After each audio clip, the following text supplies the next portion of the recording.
Nesse vídeo nós vamos aprender a resolver equações de segundo grau incompletas. Vamos aprender o primeiro e o segundo caso. São 3 casos. Por enquanto, trabalharemos o primeiro e o segundo caso. O primeiro caso é onde B e C são iguais a zero. Ou seja, nós só temos o coeficiente A. Só temos o termo de x ao quadrado. Nesse primeiro exemplo, como resolvo? Esse 2, ele está multiplicando no primeiro membro. Então, eu vou passar para o segundo membro, dividindo. A gente sempre passa invertendo a operação, né? Multiplicando, inverte, dividindo. E aí, 0 dividido por 2 dá 0. Potenciação, operação inversa, raiz. Então, eu passo a potência, que é uma potência elevada ao quadrado, como uma raiz quadrada para o segundo membro. E a raiz quadrada de 0 dá 0. Então, a solução dessa equação é 0. Conjunto solução tem um elemento, que é o 0. Na letra B, eu também tenho uma equação desse mesmo caso, que só tem o termo, o x ao quadrado. Mesma coisa, o 5 está multiplicando no primeiro membro. Então, ele vai ser passado para o segundo membro, dividindo. 0 dividido por 5 vai dar 0. Potência passa para o segundo membro em forma de raiz. Raiz quadrada de 0 dá 0. Opa, deu 0 de novo? Solução é 0? Então, toda vez que eu tiver uma equação nesse caso, que o B é 0 e o C é 0, o resultado vai ser 0? Sim. Por quê? Porque independente do coeficiente A, qualquer número que tiver no lugar de A, quando eu pegar esse número que está multiplicando e passar para o segundo membro dividindo, eu vou estar fazendo 0 dividido por esse número. E 0 dividido por qualquer número vai dar 0. Então, a solução nesse caso sempre vai dar 0. Esse é o mais simples de todos os casos para a gente resolver. Agora vamos para o segundo caso. O segundo caso é quando B é 0, quando eu não tenho o termo B, quando eu não tenho o termo que tem x. Eu tenho apenas o termo que tem x ao quadrado e o número sozinho. Como resolver isso? Primeira coisa, passo esse número sozinho para o segundo membro. Então, esse menos 4, que está diminuindo no primeiro membro, vai para o segundo membro somando. Com 0, né? Então, não preciso nem de colocar, porque qualquer número com 0 dá para o número.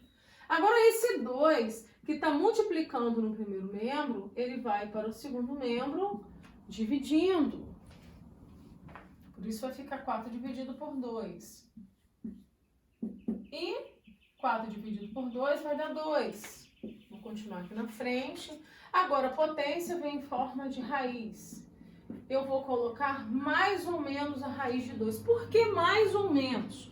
Porque eu estou querendo um número que é elevado ao quadrado de 2, né?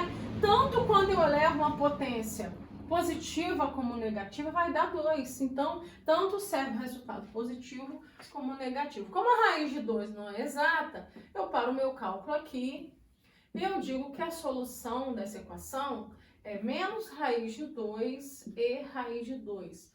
Nós temos duas soluções para essa equação do segundo grau. Quais são? Menos raiz de 2 e raiz de 2. Se ela é uma equação de segundo grau, ela pode ter até duas soluções.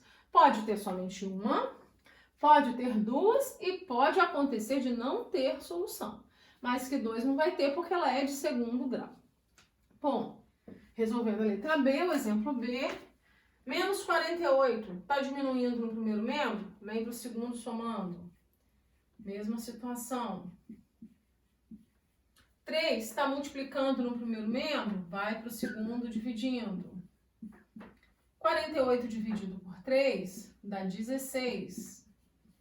E agora, potência vem sempre em forma de raiz. Sempre mais ou menos. Raiz quadrada de 16 vai dar 4. Então, as duas soluções são menos 4 e 4. Por quê? Porque 4 ao quadrado dá 16. E menos 4 ao quadrado também dá 16. Todos os dois números, se eu colocar no lugar de x e elevar ao quadrado, vão dar 16. Por isso que eu uso mais ou menos, né? E as duas soluções vão ser possíveis na nossa equação. Mais um exemplo de equação do segundo caso, que não tem B, né? Ela é incompleta. Passo 20 para o segundo membro, tá somando, vem diminuindo, menos 20. 4 tá multiplicando, vai dividindo. E aí, menos 20 dividido por 4 vai dar menos 5. Passo raiz, né? Potência vai em forma de raiz. Opa!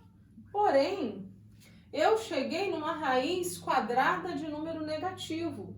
E não é possível resolver uma raiz quadrada de número negativo com o conjunto dos números reais. Então, eu digo que esse resultado não pertence ao conjunto dos números reais e a solução dessa equação é um conjunto vazio, não tem nenhuma solução. Tá? Por quê? Vamos lembrar por quê que essa raiz não dá exata. Porque não podemos resolvê-la. Porque quando eu tenho dois números positivos, e multiplico esses dois, né? O resultado dá positivo.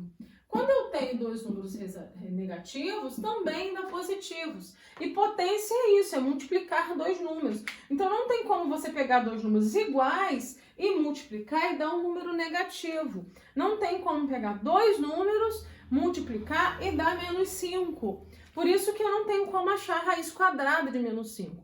A raiz quadrada de um número é um número que vezes ele mesmo dá o outro. E números iguais jamais vão dar negativos.